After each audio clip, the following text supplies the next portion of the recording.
Hey all, so this is going to be the second installment in my glossary series. I think I'm going to be making these a Sunday thing.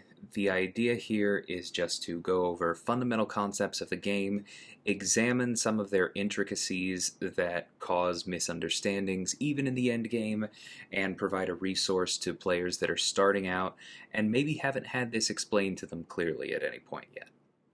So today we're going over parries.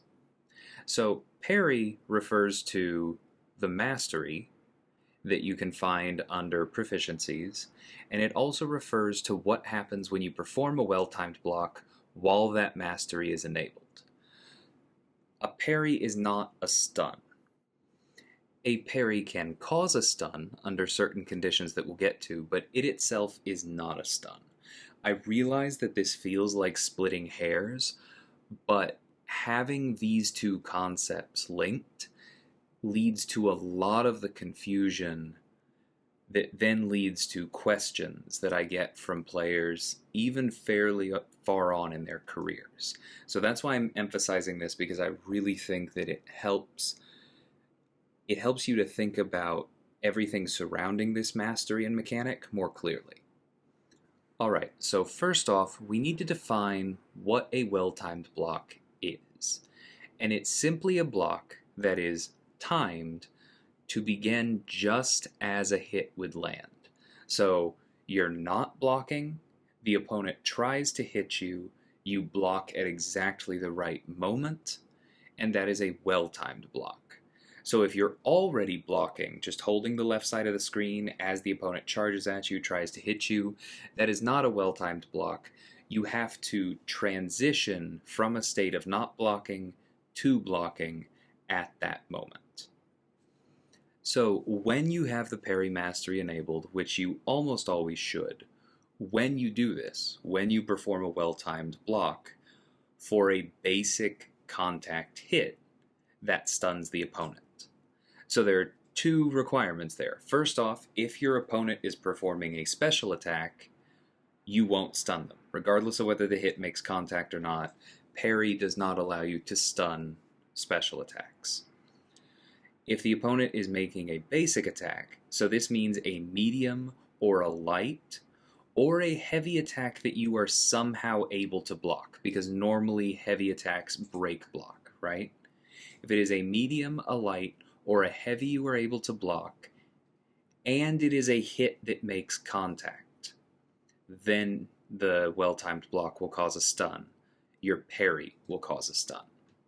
So both of those things have to be true. Now, if you're not sure which basic hits for a given champion make contact or don't, well, for one thing, you can try to parry them, but more helpfully, you can check out Aunt Mai and look at a specific spot on the champion page where it lists out whether all of the hits in that champion's basic combos make contact or not. And I will be linking that in the description as well as showing you here. The good news is most basic attacks do make contact, so parrying most basics will cause a stun. But again, we're making this distinction because it is possible to parry without stunning. It is possible to stun without parrying. And a lot of mechanics do key off of this difference. Even if you can't stun, you should still be parrying regularly, because the mastery also reduces damage on all well-timed blocks.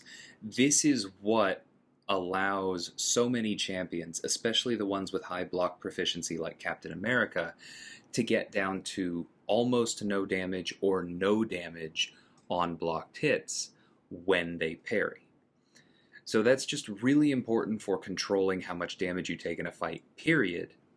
And this is also why, if you can get the timing right for specials that you have trouble avoiding, then you can parry them to reduce the damage that way. There are also mechanics in certain champions' abilities that key off parrying rather than stunning. The easiest distinction to draw here is the difference between Corvus Glaive and classic Thor. So at first glance, it looks like both cause armor breaks on parries, but Corvus's actually relies on well-timed blocks of contact attacks, and Thor's is specifically tied to stunning. So Corvus can cause armor breaks on well-timed blocks even when he's unable to stun, or even if it's the contact hit of a special attack. And Thor can cause armor breaks on any stun, whether it's from a parry, his special attacks, or some ability that a node has given him. So this is an example of the kind of thing that becomes clearer when you keep these things distinct. You should also be thinking about this kind of thing when you're looking at nodes, because there are differences in those mechanics as well. Stunning Reflection doesn't actually care if you parry. If you are facing a champion like Havoc on Stunning Reflection, whose first medium attack is not a contact hit, and thus cannot cause a stun when you parry it, then you can actually parry. As long as Havoc is throwing a medium, you can parry on Stunning Reflection. You can perform a well-timed block without worry. Now you want to be a little bit careful with that and make sure it's his medium, because his light attack is a contact hit, and then that would try to cause a stun, and you would get that stun reflected on you. But having that little bit of extra flexibility, if you're taking a champion with non-contact basic hits on Stunning Reflection, is very important. This also means that you can parry special attacks on Stunning Reflection. I've taken Apocalypse there before with Guardian, and you are able to parry his special attacks, triggering Guardian's perfect block and power gain, because that doesn't cause a stun. And then on the flip side, you have a node like Hard Knock Life, which doesn't care if you're applying a stun. Like Doom's passive stun when he charges his heavy, Thor's stun on his specials, any of those kinds of stuns will not trigger the disorient. But any well-timed block, even one that does not create a stun, even a well-timed block of a special, will trigger Hard Knock Life.